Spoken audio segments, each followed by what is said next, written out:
Natatandaan mo pa nung unang audition ka kay Kuya Jeff? Anong kanta yan? Blue Bayou. Ay, pakanta naman dyan, girl. Meron talaga. Oo, meron. Parang may iba tayo, no? I'm going back someday.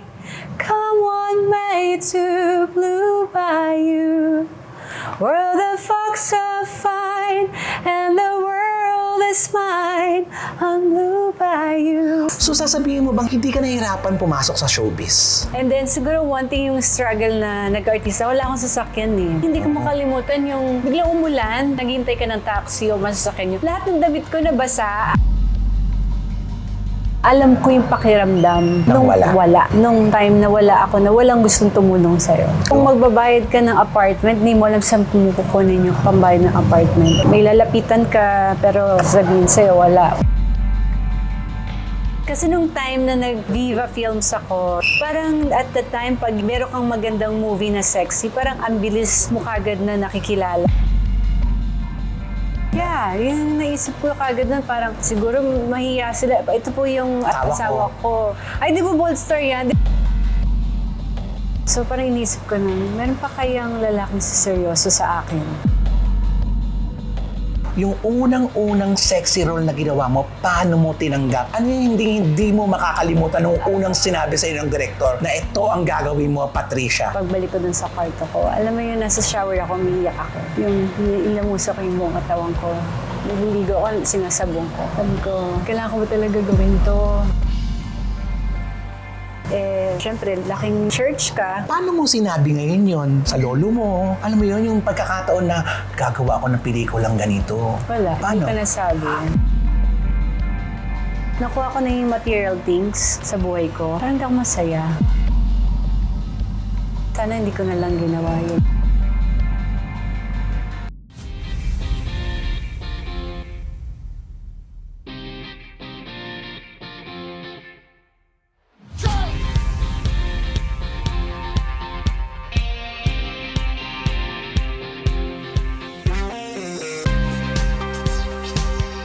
Dead na ang nega, dead na ang bash. Dahil ang buhay ay chika-chika lang.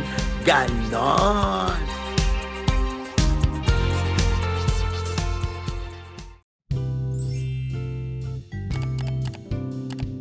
Walang hindi nakakakilala sa beauty queen na tawagin natin ito dahil dakmo ka naman ng napakaraming corona ang ipinatong sa ulo niya. At hindi lang basta corona, talagang may sinasabing corona. At actress, singer, lahat-lahat na siya talaga. Ladies and gentlemen, the beautiful Patricia Javier. Hello! Hello sa mga viewers mo sa vlog mo. And thank you so much for having me. Naku, ako magpapasalamat sa iyo, Patricia, kasi talaga, ay naku, pinagbigyan mo na rin ang aking matagal na kahilingan. Ikaw ang maganda. Taga saan ba ang mga Javier? Actually, yung Patricia Javier, that's my screen name. Screen name, Genesis ang pangalan mo. Tama ba ako? Yes, tama ka dyan. Ang real name ko po talaga is Genesis Canlapan. Taga saan yung Kanlapan? Taga Bataan. Tapos, I believe na lumaki ka sa Antipolo. Yes. Diba? Pinagandaan ko talaga, oo diba? nga. Yung tatay ko taga Bataan, yung mom ko taga Bicol. Tapos nag-meet sila sa Quezon City. At nanirahan kayo sa Antipolo. Kamusta ang buhay noong kabataan mo? Kabataan ko, masaya in a way na kasi nung dati doon kami sa bundok nakatira. So pag doon ka nakatira sa bundok, syempre hindi mo naman alam kung ano man nangyayari dito sa syudad, di ba? Oo, kasi dati yung Antipolo kasi masukal pa dati yan. Yes, oo. Pero maraming puno, tapos may sapa. Doon ako natutong lumangoy sa sapa. Pero ang ganda ng kulay mo, dalagang Pilipina.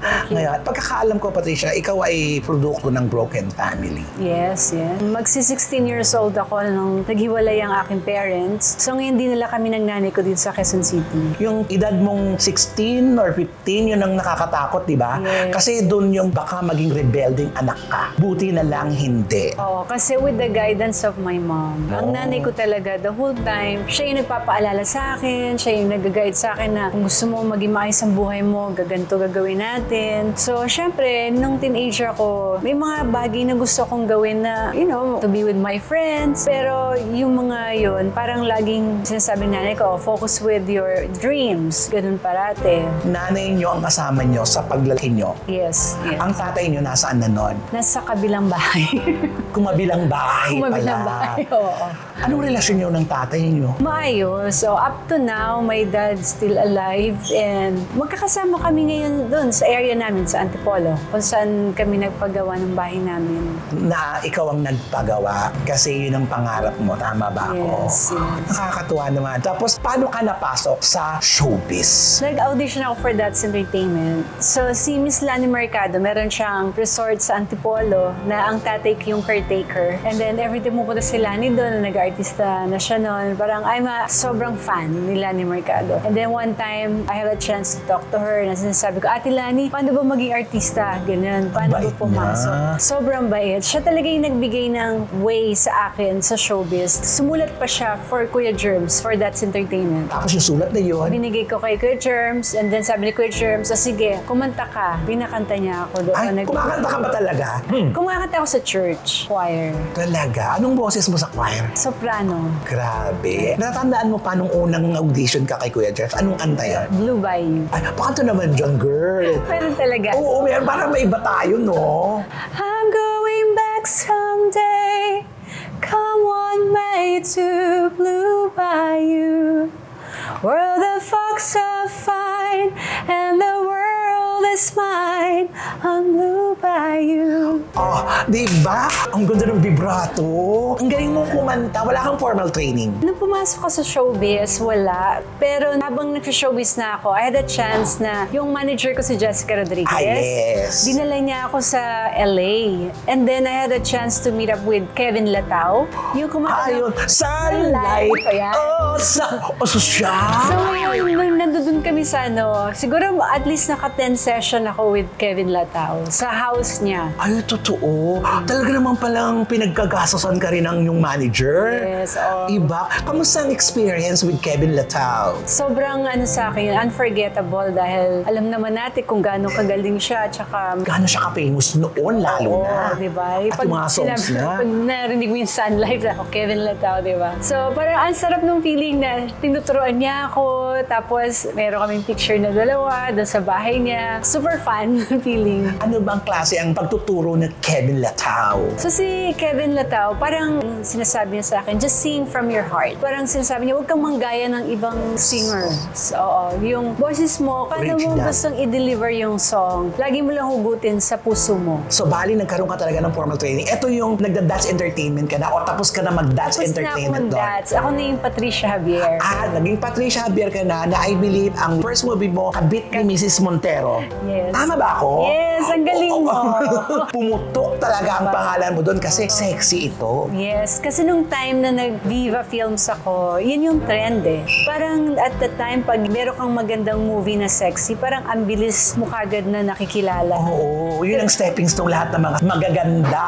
Oh, tapos nangyari pa, ang director ko nun is Peque Galiaga, Bongga. Lori Reyes, and then ang first actor na leading man ko is Edu Manzano, Ang galing. and Gardo Versosa, tapos si Sunshine Cruz. So sasabihin mo bang hindi ka nahihirapan pumasok sa showbiz? Nahirapan din. Nahirapan? Nag-struggle ka rin ba? Nag-struggle. Kasi nung nagda-dats ako, dami namin nun, di ba? Oo, talaga. Lucky ka pag napansin ka sa sobrang dami nyo. Oo, tapos pumipila rin ako nun dahil nagsusupport ako nun sa mga movies. Pumipila rin ako nun sa, nangyari, kakain kayo, nakapila kayo. May mga ganun na kung ano nun Ay, experience. totoo. Minsan, di ba, good time ka ng mga katrabaho mo. Kasi baguhan ka. Baguhan ka. Yung mga nagla-lighting, nangyari pag di mo alam, pag dumating ka doon, tapos sasabihin na gano'n, ba't ngayon ka lang, hinahanap ko ni Direk. Sabi gano'n sa Pini-playtime ko. di ba? Tapos sasabihin gano'n, tumpla mo daw ng kape si Direk. Nakaranas ka na. Oo, tapos sabi ako naman, sige po, ibla ang kape. Ito na po yung kape, Direk. Hindi ko alam kung sino yung director. Yung pala yung sa lighting director. Director pa rin naman pala. Pero kabiruan mo naman yung mga yon. Oo, syempre, nung una hindi. Kasi, Pero after a while, parang nasasanay ka na. And then siguro one thing yung struggle na nag-artista, wala akong sasakyan eh. There was a time na nagta-tricycle ka, nagta-taxi ka, dala mo yung mga gamit mo. ikaw lang mag-isa. Minsan ako lang, pero minsan sumasama rin si nanay. Supportive ang nanay. Ang hindi ko makalimutan yung biglang umulan, tapos naghihintay ka ng taxi o masasakyan yun. Lahat ng damit ko nabasa, hawak-hawak ko nakalagay sa Anong hanger. pakiramdam mo? Sabi ko, ano ba ito ginagawa ko? Papagpatuloy ko pa ba ito? Extra ka parang nito. Yun ba yung mga eksenang tumatak sa isip mo na balang araw? May ganun ka? Oo. Nung una, parang gusto kong nang mag-give up. Pero nung na-realize ko na hindi, kaya ko to. Hindi ako titigil hanggat di ko maano yung dreams ko. Para makatulong na rin sa pamilya at the same time. Tapos, ipasok lang natin yung bago ka naging artista talaga, bago ka ma-feature sa Kabiting ni Sis Montero, sumali ka ng Binibinang Pilipinas. Yes. At doon ako nakilala ni Jessica Rodriguez. Kasi nasa backstage ako na malungkot ako, hindi ako napili dun sa finalist di ba? Tapos, biglang maya mayroong dalawang babae na nasa harap ko. Sabi niya, uy, alam mo, nagustuhan ka namin kasi nit ng mukha mo, pwede ka mag-artista. Totoo naman. Tapos, ang laki ng dibdib mo. Sabi ko, ganun po ba? Sabi niya, pag ready ka na mag-artista, sasama ka namin sa Viva. Bago mag 1 year pa, tsaka lang ako nag-decide mag-artista ng totoo. Kasi nung una nga, sabi ko, naku, trend ngayon, sexy films. Syempre, laking church ka. Oo nga pala, paano yun? Napaka-conservative mo. Lolo ko isa pastor. Oo, tignan mo. Ang tito ko isa pastor. So, we have this church na doon ka lumaki. At the time kasi, nung naghiwalay yung parents ko, yung iniisip ko yung, paano ko Kikita ka. tulungan ng nanay ko? Paano mo sinabi ngayon yun sa lolo mo? Alam mo yun, yung pagkakataon na gagawa ko ng pelikulang ganito. Wala, Paano? hindi ko nasabi.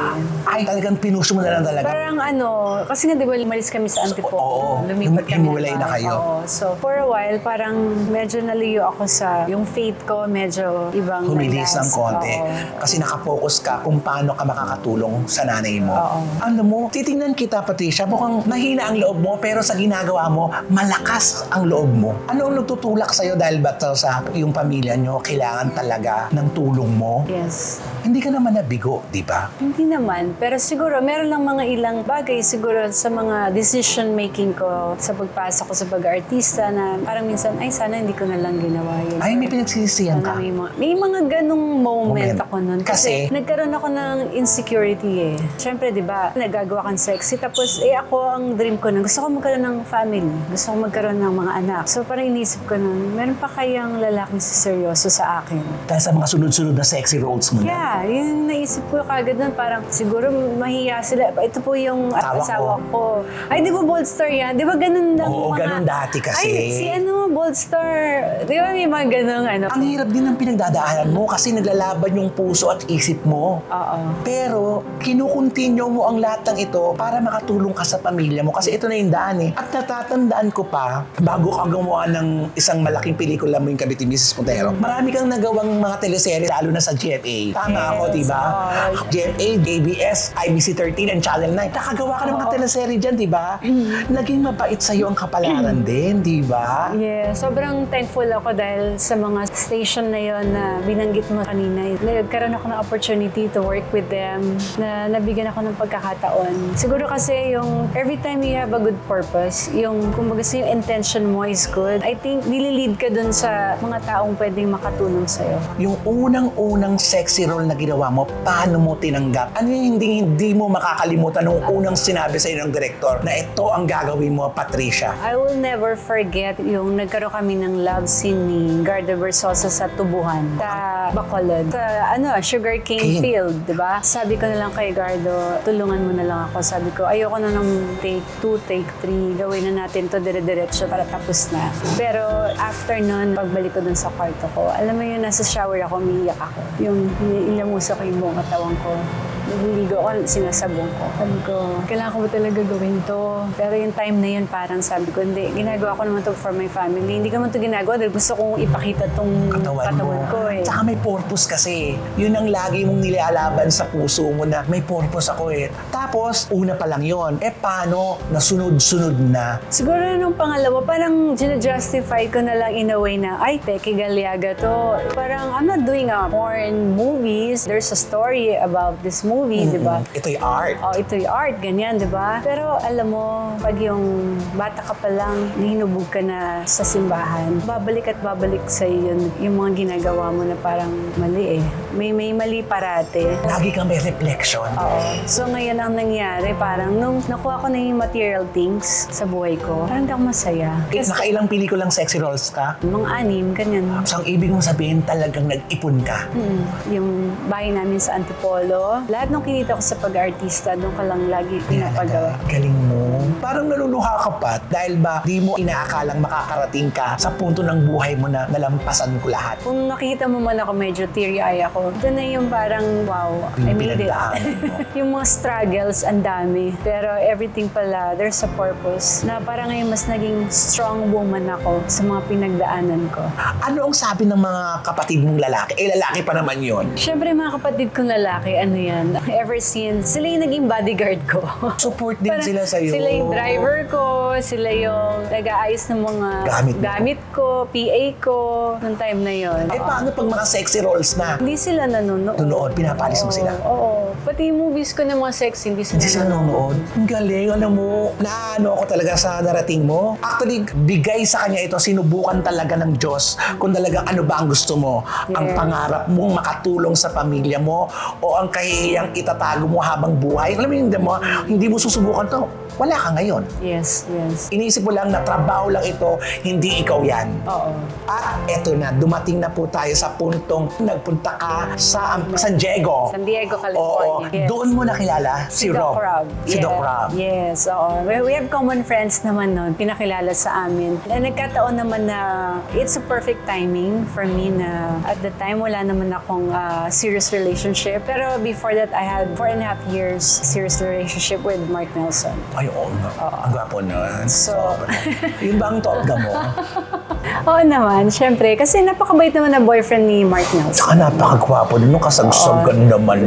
Sobrang inilagaan din naman ako nun. Bakit ba kayo nag-iwalay nun? I think because of career move. Pareho Na- kasi kayo nag-i-establish ng career nun eh. Hindi, at saka yung mom ko kasi, parang nagkaroon yata sila ng conversation ni Mark Nelson na hindi ko alam at that time. Ay, Na lately ko na lang nalaman na mahal talaga niya ako. In a way bakit? na. Anong sinabi ng mom mo Kasi kay Mark Nelson? pala, tinanong niya si Mark na ano bang, kasi Plan. 4.5 years na di ba? Ano bang plano mo sa anak ko? May pupuntahan ba to? Kakasal ba kayo? Magkakaanak kayo? Sobrang honest naman ni Mark. Siyempre, at that time, we were struggling. Hindi mo pwedeng sabihin na, oh, I'm ready. Ganun. Siguro, language barrier. Nagkamali lang nang sabi si Mark na, no, I don't have plan because I'm not ready. Ganun. Parang tinake ni mother yun na, Hindi maganda. Wala naman palang plano ito sa anak ko. oo. So, si mother, parang gumawa siya ng way na, syempre, ako lagi ako nakikinig sa mga payo ng nanay, di ba? Kahit alam ni mother na parang, that's my... Gusto mo yun, Oo. mahal na mahal mo yun. Pero Yeah. sa kabila ng respeto mo sa nanay mo, sumunod ka sa nanay mo, lumayo ka. Yes. Nagkaroon nga- kayo ng formal breakup. Oo, meron naman. Nung nag-break kami, sabi namin sa isa't isa, sige, kung sino mauna sa ating ikasal, pupunta. And I was so shocked and happy na naginawa niya yun na nagpunta siya sa San Diego nung kinasal ako kay Doc Rob.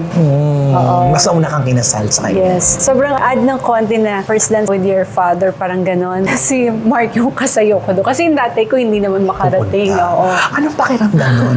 Kinakasal ka na nandun yung unang minahal mo. Sasabihin natin unang minahal mo si Mark Nelson. Oo naman. Yes. Anong pakiramdam nun? Kasi pag nakikipag-date ako, si Mark Nelson pa rin naiisip ko pag uwi na ako eh. Nung na-date ko si Doc Rob, pag uwi ko, hindi ko na naisip si Mark. So nung nandoon siya, parang it's a tears of joy in a way na I'm so happy na I had a good experience with my ex-boyfriend and now this is my husband na magbibigay ng future for me. At saka nakita mo, may gabay ka ng Diyos.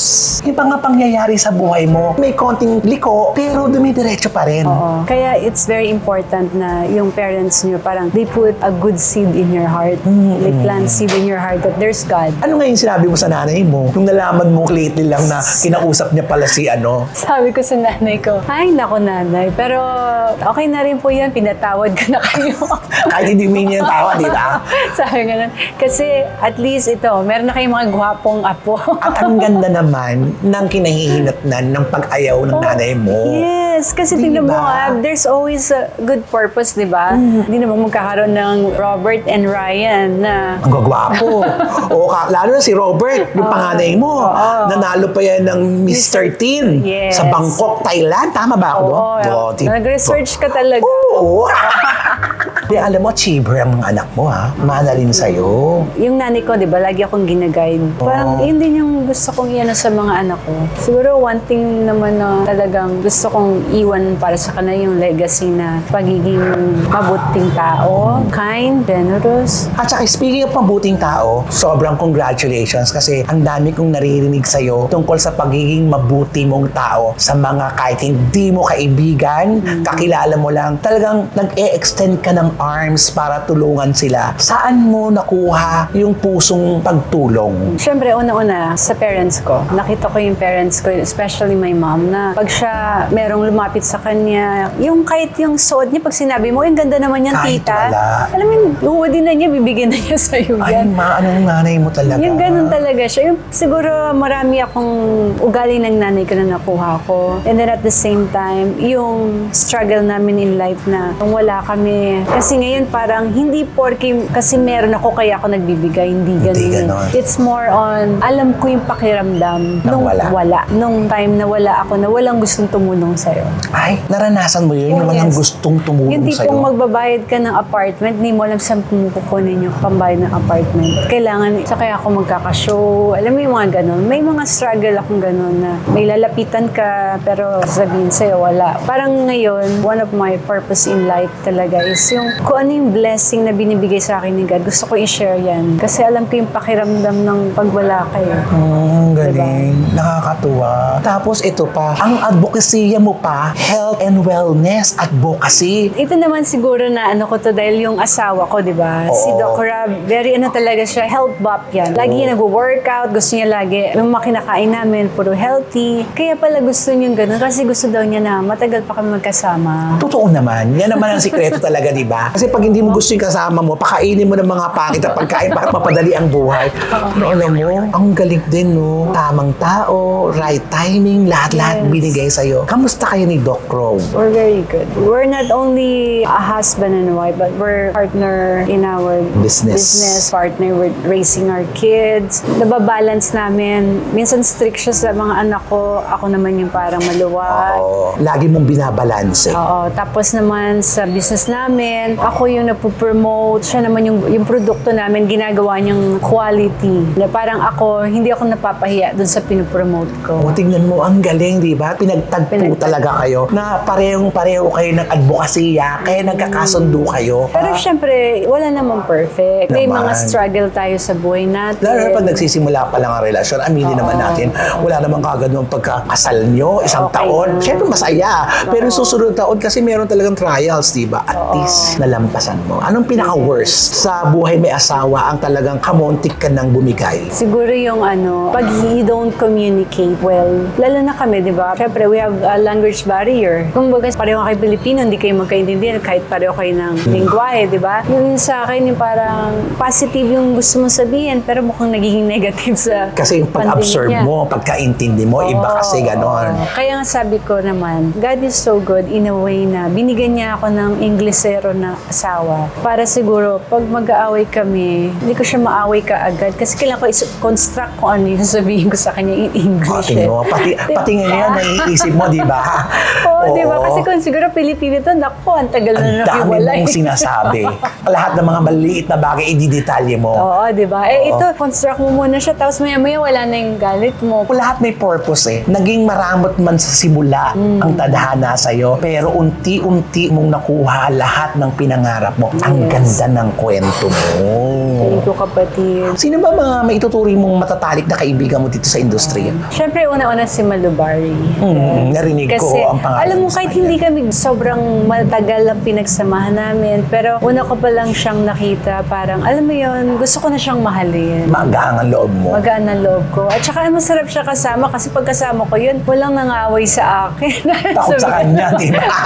Pero alam mo, sa totoo lang, di ba parang strong personality, pero napakabait na babae. Kung sinasabi mo ako ganito, siguro magkaiba lang kami ng approach, pero siya talaga, sobrang totoong tao to. Pareho kayong totoong tao, kaya kayo nagkasundo. At saka alam mo si Gladys Reyes, si Christopher, yan, mag-asawa na yan, and Aramina. Si Aramina, alam mo yun, That's Entertainment, magkasama kami niyan. Pati si Isko. Oo, si Isko. Pag kakwento ni Ara, di ba ate, tinuruan mo ako mag-drive. May mga ganung moment kami. Until now, we still have that communication na pag may mga kailangan tulungan or events, nagsasama-sama kami. Alam mo, maganda ka na, ha? Tapos Hindi sa nga. kwento ng buhay mo, lalo kang gumanda.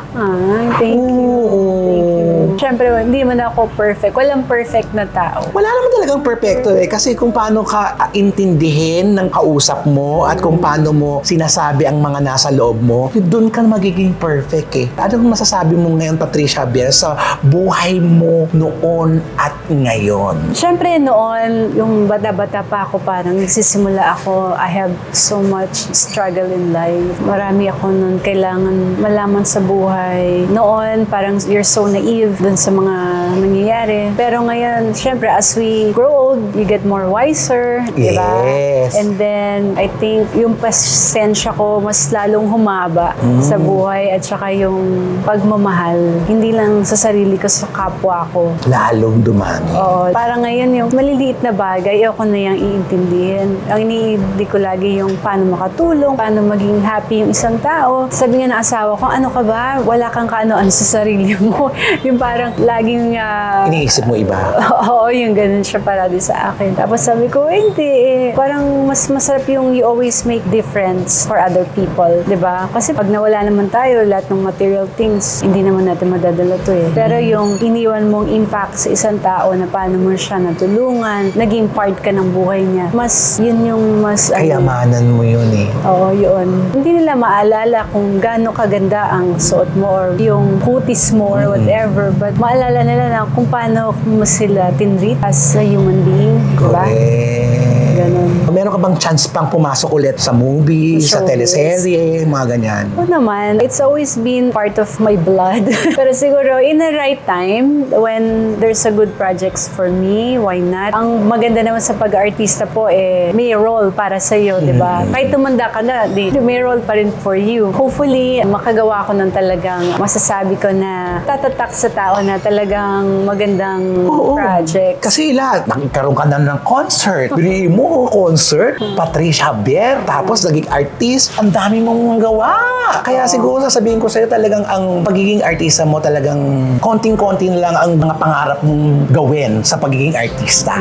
Kasi parang lahat ng genre, napasok mo na. I'm very grateful na nagkaroon ako ng ganong opportunity at sobrang thankful din ako sa Viva kasi ever since naman Viva is my home for my mga paggawa ng mga movies. Siyempre also GMA and ABS, ang laki rin ng tulong sa akin yan. Basta lahat ng mga taong na nakatulong sa akin from my past, I will never forget them. Binabalikan mo lahat Oh sila. yeah. You know, even Queer Germs and Tita Carmelites, kanilang tatlong bruha. You know, I will never also forget yung all the press ever since na Mahal ka nila.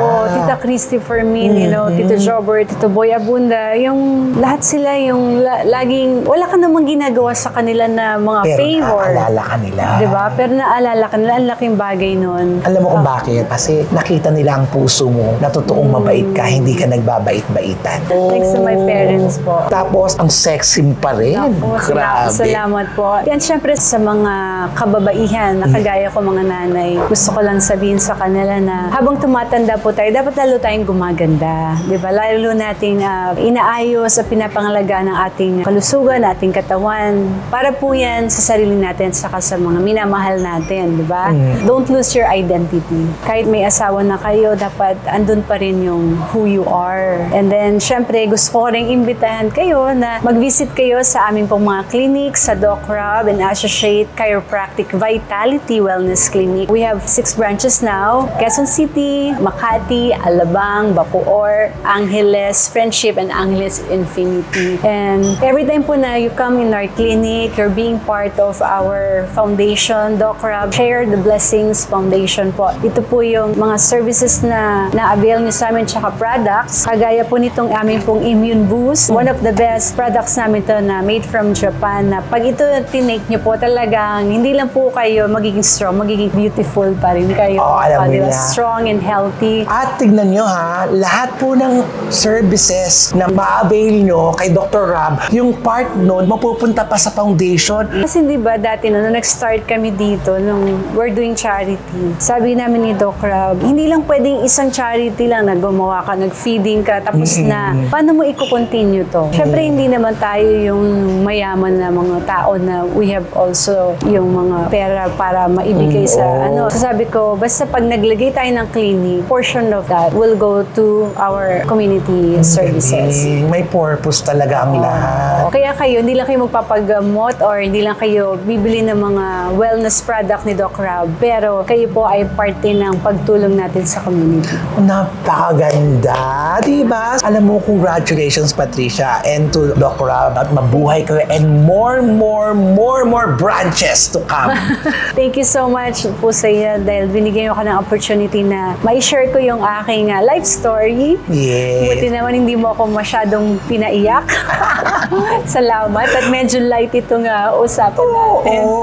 Sa lahat ng mga viewers and followers mo, thank you po sa inyo. Sana lagi niyo pa po siyang supportahan dahil ito po yung tao na napakadaling makasama o makausap, no? Mas lalo ka na, napakabait mo. Alam mo sa akin, ang ganda-ganda mo. Hindi lang outside, pati inside. You're so beautiful. Yan mga Thank kachika. you. Yan po si Miss Patricia Javier.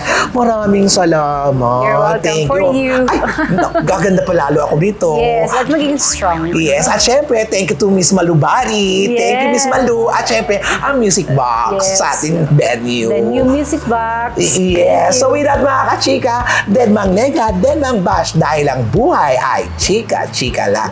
Ganon. Ganon. Paano ba yun? Ganyan. Thank you, Miss Pat. Thank you, love.